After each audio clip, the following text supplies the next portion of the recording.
back coach, University of Florida. All right, here we go. You played safety, and the first job was a defensive coordinator. How do you end up coaching running backs? Okay. Um, Initially, I was interviewing with my man Skip Holtz at Louisiana Tech University for defensive backs. And David Gibbs is a good friend of mine as well, was a defensive coordinator. And DG wanted to bring in one of his own guys as a defensive backs coach. And at the time, Kenneth Dixon just broke a freshman rookie record, rushing touchdown record for 29 to 30 touchdowns in his freshman year. And Coach Holtz wanted me to be able to mentor him with my high school background, being able to relate to him and having a little more personal touch with that guy. And Coach Holtz asked me, hey, can you coach running back? I said, hell yeah. And first person I got on the phone with was Burton Burns, running back coach at University of Alabama. And so he could give me some tips on being a good running backs coach. So fell in love with the position, and I probably would not want to coach another one, to be honest with you. All right. What was that 2012 season like at Etna Carr? It was very, very, very exciting, interesting, because we went to the state championship 2 straight years prior, and we lost. And we had a mindset of no excuses. You know, we didn't want to be the Buffalo Bills of high school football. We didn't want to go 3 straight years in a row and not win the state championship. But we had a special group of young men, right? On the team as players, we had a special group of coaches that were very eager and hungry to redeem ourselves from losing the prior 2 years because we thought we should have won them, and we should have been going for a three-peat and not necessarily for our first win. And those people are very near and dear to me. We had great administration. The atmosphere in the school was all electric the entire season. I thought our staff was very well prepared, had our student athletes well prepared. And we just had some freaky athletes, man. I'm talking about big-time football players. That year, those 2 years combined, the 2013 class and the 2014 class, I want to say we signed at least 20 to 25 Division I football players on that team. So we were loaded, and I thought that we responded extremely well to adversity from the prior 2 years to come back and try to come and redeem ourselves. So I was excited about that year, and we just had a great time, man. And every game was like a movie, man, and people were anxious to see us play. And I'm excited about what we were able to accomplish, and those guys are very important to me in the position that I'm in today, and I'm forever grateful to them. All right. Best food spot or favorite meal in New Orleans? That's a trick question, right? Because I have multiple favorite spots. I'm probably going to get killed if I don't mention all of them. One hand. One hand, okay, one hand. Lil Dizzy's, New Orleans Food and Spirits, Deanie's Seafood. We're talking about Moros. We're talking about Mondays. We're talking about Fukarine. Yeah, I can keep going on, man. And I think they all have something different and unique in what they serve. I'm very extremely proud of the food that comes out of New Orleans. I think that the world has some type of influence from Louisiana and New Orleans culture and cuisine.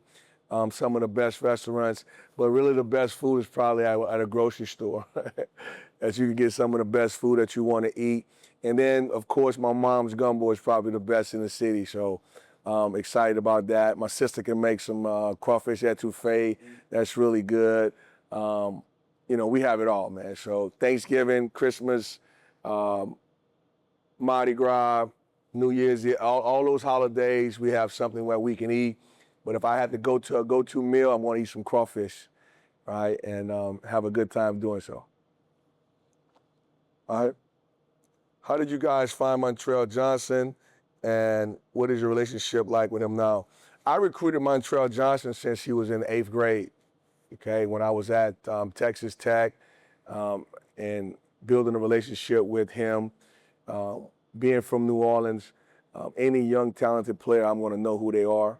I'm going to get phone calls about them. But Montrell was different. All right, Montrell was a student who went to international school, was bilingual in Spanish, spoke Spanish fluently, had an opportunity to really get to know he and his mom.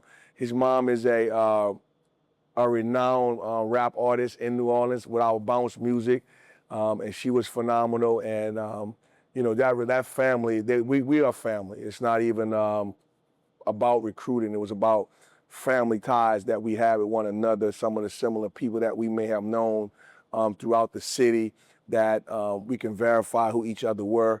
And Montrell just was a phenomenal kid, and really, we benefited at the University of Louisiana because of COVID, and no one can get out to go and see him.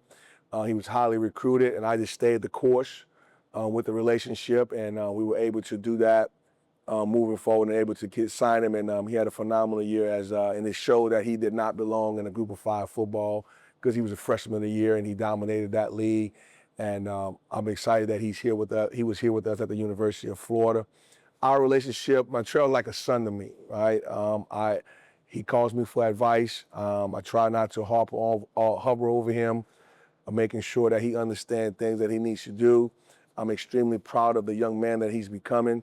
I can remember when he didn't have any facial hair on his chin, and I can see it growing, and just getting out of his shell and becoming the person that he is right now. So I'm looking forward to bigger and better things for him in his next endeavors of his life. And Montrell's going to be outstanding in anything that he does. Remember when he got here, like you said, maybe a hair on his chin, Yeah. braces.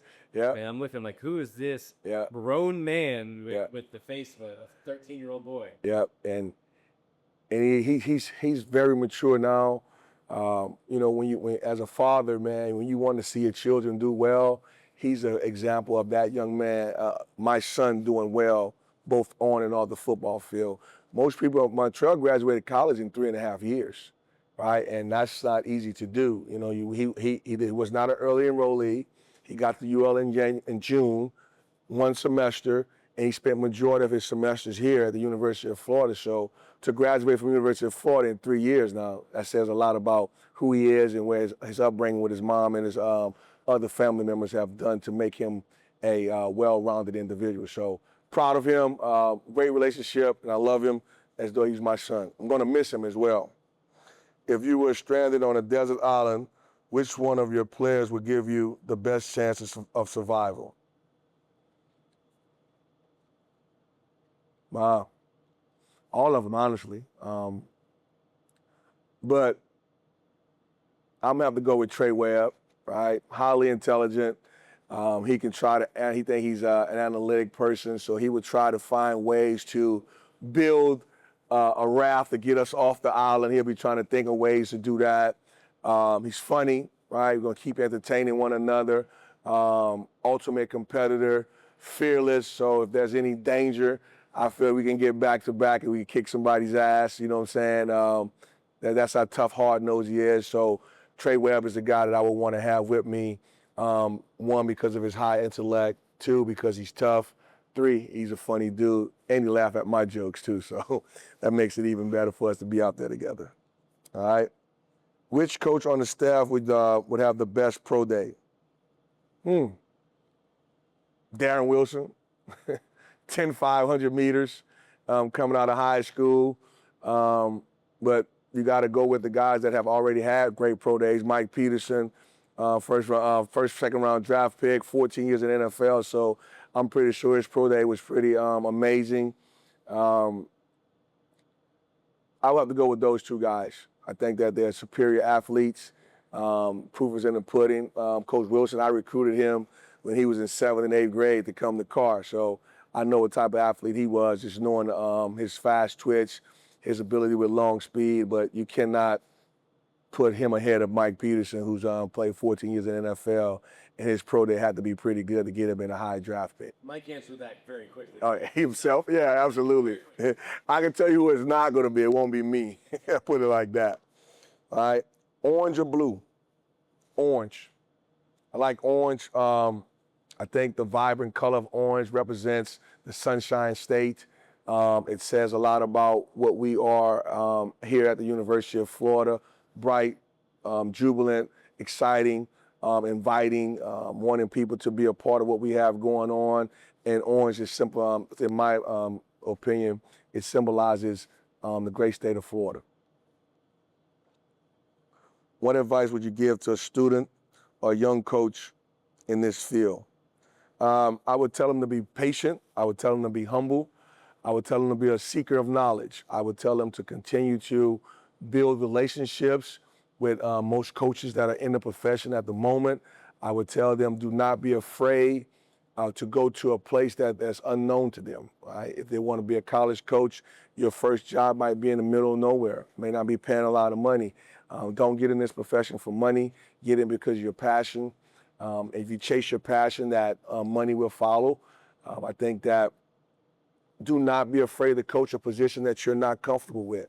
All right, I'm a living example of that. I played defensive back my entire career. Here I'm coaching the running backs at the highest level in college football. So don't just be a bottleneck coach, say, I coach this position. Be a coach. Be a person that can lead young men. Be a coach that can be the head coach of his position. Be a person that's going to build relationships both on and off the football field. Understand that football is bigger than life. Right? It's not bigger than life, I should say. I apologize. It's not bigger than life, right? Being a human, being a better citizen, being productive, being a better husband, being a better father, those are the type of people that we want to be able to raise or embrace the culture of being a football coach. Wear the honor, the badge of coach as an honor, because it's an honor to be someone's coach. And I think that coaching is very, very special. For me, I have an acronym for coach, and it stands for called out as Christ's helper. And we got to make sure that we are helping our young men and leading them in the right direction so that they can be better than what we are. So we know that our profession will be in a better place, or our society will be in a better place. So let's make sure that we're taking them from A to B, because that's what coaches were initially doing back in the day. A coach vehicle would take someone from A to B. So we got to take them from A to B in their lives, their football careers, and making them better people. Amen. Which person or coach had the biggest impact on your career? I have several that have major impacts on my career. First person that comes to mind is Burton Burns. Was a long-time running backs coach at the University of Alabama, coached at Clemson, was Tulane, actually was my high school football coach. And I think that the things that his path to get to where he was is kind of similar to where I'm headed to, where we started out in high school and we're having an opportunity to impact young people. You know, he was always personable. He was always demanding. I thought that his career was very, very successful, not just necessarily monetarily or the levels that he went on, the people that he impacted. And I'm one of those guys that he impacted the most. We're in constant communication with one another. I like the way that he handled being a husband as well, not just a football coach. He and Miss Connie been together for over 50 years. Excited about what they have done. I'm always constantly calling him and picking his brain on not just football, but life, how to handle being a Power 5 football coach and also being a good father, being a good husband. Those things are constantly evolving as we move in this profession. And, you know, to see that he had a significant other that was extremely supportive of his dreams. And I thought that I needed to have a special significant other to support me in my dreams and be able to allow me to support our family. So Burton Burns is definitely the first coach that comes to mind. And I think that he's made a major impact on me. I'm very grateful for him. I love him. I think the world of him, and I'm just blessed to have him in my life and being able to be a phone call away if I get caught up in a situation. I think that he has the expertise to assist me and be able to move forward, whether that's life as a father, husband, coach, mentor, or a person that can help someone else in times of need. What was your first experience like running out of the tunnel on game day? Fear. Unbelievable. Unbelievable. I think that I've been blessed to be in a few stadiums that has electric fields, but I think the the way the stadium is built, that we have our fans right up on us. You can feel the electricity, you can feel the love, you can feel the excitement in the air. I think our game day experience is extremely different from any other place that I may have coached. I thought those other places were good. I have no issues with those places, but I think that not only that I'm here currently, I just think that the Swamp is a historical venue. I think the Swamp has some of the best fans in America.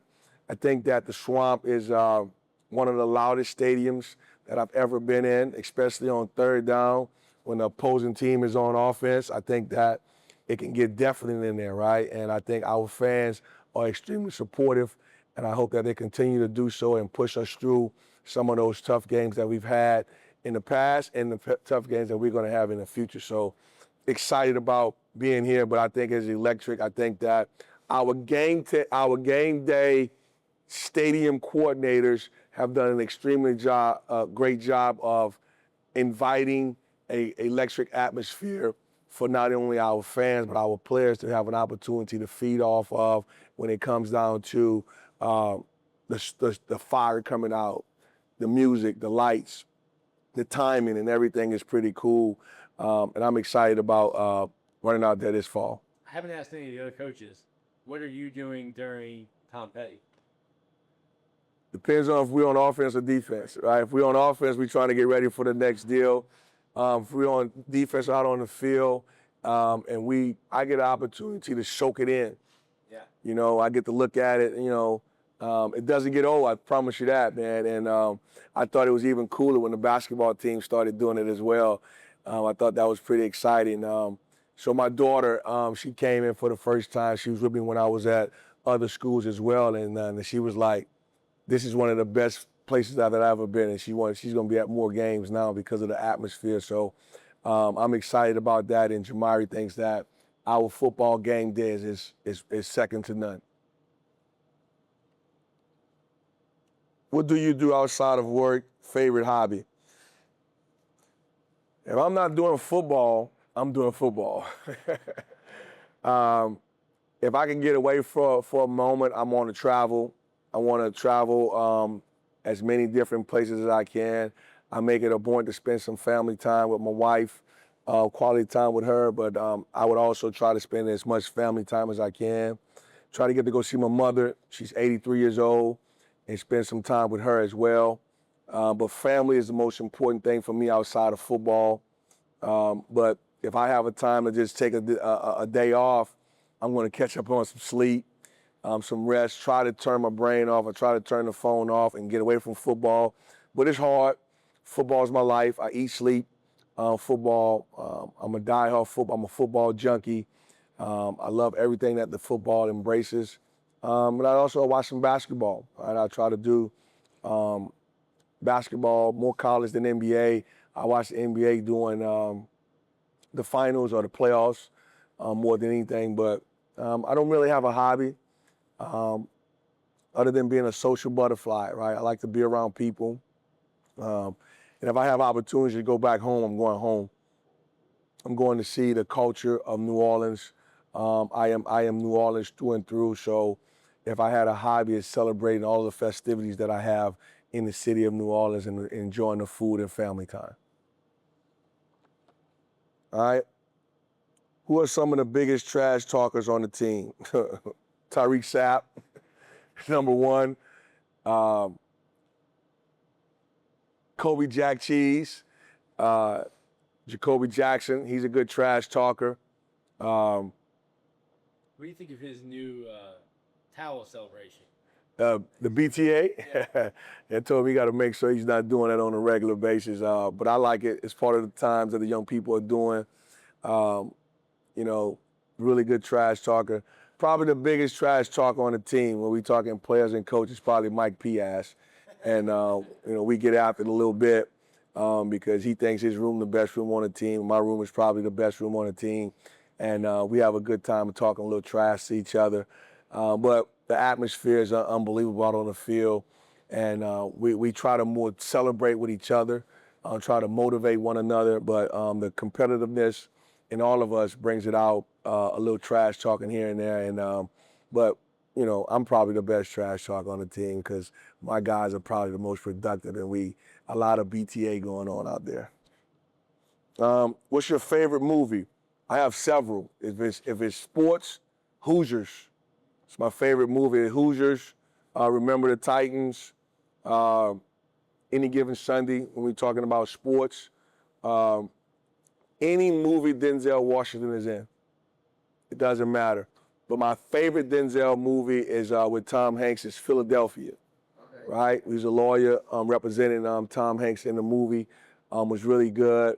You know, I'm big on comedy. Love to see some comedy movies, action movies. I'm into all of the Mission Impossible. I'm into the Green Mile. You know, watch those movies right there. Again, American Gangster, anything with Denzel, I'm going to watch. It doesn't matter. Dream Day, yeah, Training Day is pretty good with him. But Denzel is my favorite actor of all time. I'm into more of the sitcoms now that's on the pay-per-view televisions, you know, Power, all those different series over there. I still became a big Netflix, Hulu guy, watching those original movies like that. So, but I can watch any sports movie that I can to be excited about it. What Gator great would you have loved to opportunity to coach?